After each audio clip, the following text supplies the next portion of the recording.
Hello mga ka-Lushroom! For today's video, meron na naman tayong another video. So, itong girl na to, tandaan nyo ba siya?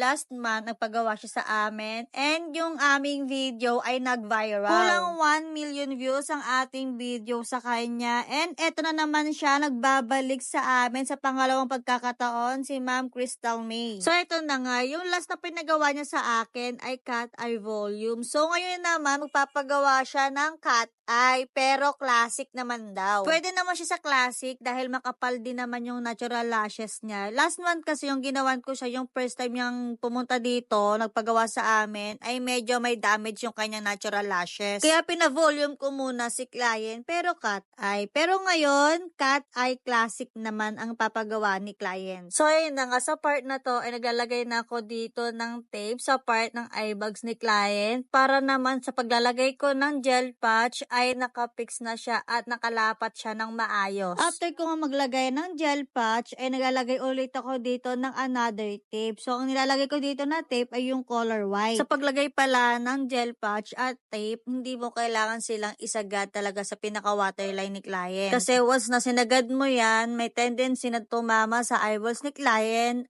at pwede siyang ma-irritate, mamula yung eyes niya. Pero sa part na to, ay napansin ko kahit hindi pa kami nag-i-start ni client, ay namumula na yung eyes niya. Siguro sobrang antok din niya kasi medyo malayo nga siya dito sa amin. And sa part na to, ay nagmamapping na ako dito. Dahil cat ay yung ipapagawa ni client, cat ay mapping yung gagawin natin sa kanya. Yung ginagamit ko pala pang mapping dito, ay nabili ko lang siya sa National Bookstore. Sharpie yung pangalan ng gamit na to, yung ballpen na ginagamit ko. Magandang gamitin tong pang mapping pen na to sa ating pagmamapping dahil hindi siya na basta-basta natatanggal unless na lang kung gagamit ka ng micellar at madali lang siyang matanggal. And sa part na to ay naglalagay na ako dito ng extension. At dahil classic ang gagawin natin kay client ay 1:1. Ano nga ba ibig sabihin ng 1:1? 1 natural lashes, 1 lash extension. Kaya ang classic po para po sa lahat, ang classic ay recommended lang sa mga makapal ang pilik mata. Kaya hindi siya pwede sa may damage, sa may manipis ang pilik mata. So, kapag ang client natin ay may damage, manipis ang pilik mata, recommend po natin ang volume. At dahil yung client ko naman ay makapal naman ang kanyang natural lashes, so, pwede naman sa kanya ang classic. Ito mga ka-Lushroom, akala ng iba or ng mga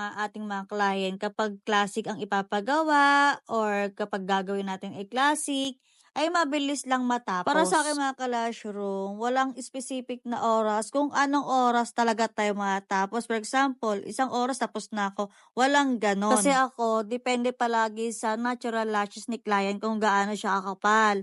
Kapag makapal ang pilik mata ng client natin, 3 hours, 2 hours ang tapos ko or lagpas pa. Dahil hindi ganon kadali maglagay ng lashes. So, kung nakikita nyo kung paano ako maglagay, nakakala nyo ganon lang. Pero hindi. Matagal din bago matapos talaga. Kasi lahat ng natural lashes ni client ay lalagyan natin. So, syempre, yung mga hindi natin pwedeng lagyan, yung mga hindi pwede, katulad ng mga baby hair, ano dyan. Kaya sa mga kapwa ko lash artist na katulad ko, na mahal yung ginagawa natin, may pagmamahal sa paglalagay, ay alam kong maintindihan yung sinasabi ko. So, ito na nga, sa tagal ng panahon, ay natapos din kami ni Ma'am Crystal May. So, ayan yung outcome natin. Mukha siyang demure, mukha siyang classy.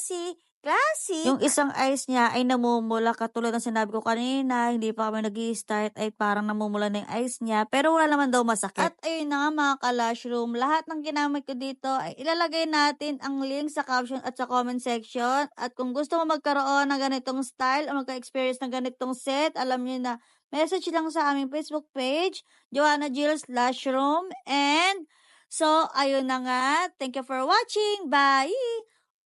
Mwah!